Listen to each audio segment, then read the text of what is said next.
morning. All right, you've heard of goat yoga, puppy yoga, horse yoga, kitten yoga. All the yogas. All the animal yogas. I love it. We're taking you to a yoga class, though, this morning, paired with another activity. Very much so. And Spencer Thomas is going to be telling us all about it. She is live in Bristol this morning. Hey, Spencer.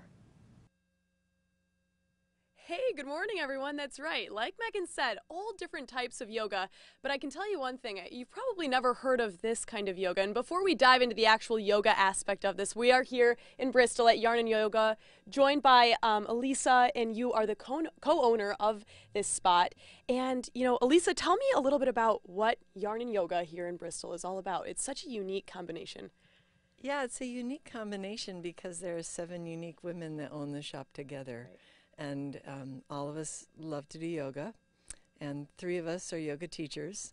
And a while back, our beloved yarn shop, Knits and Bolts in New Haven, had to close, and we were mourning the loss of how we were going to get our yarn for knitting and crocheting. And one day I just woke up and had the idea, gosh, yarn and yoga, why don't we just combine them? I mean, it goes hand in hand. It goes hand in, literally, hand in hand.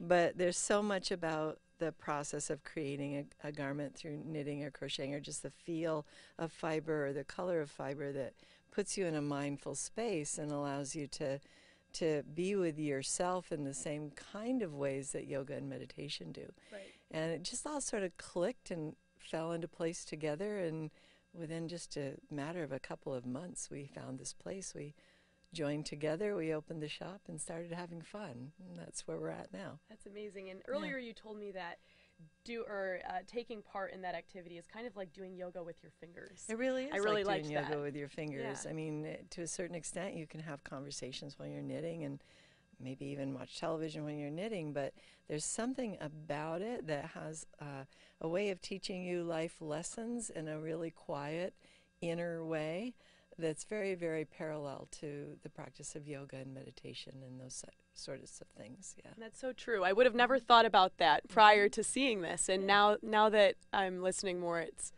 definitely true. It brings some sort of peacefulness, both of them. Peacefulness, right. Yes.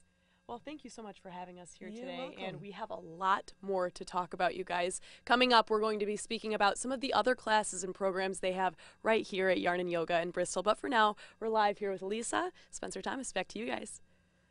Cool. That sounds so relaxing.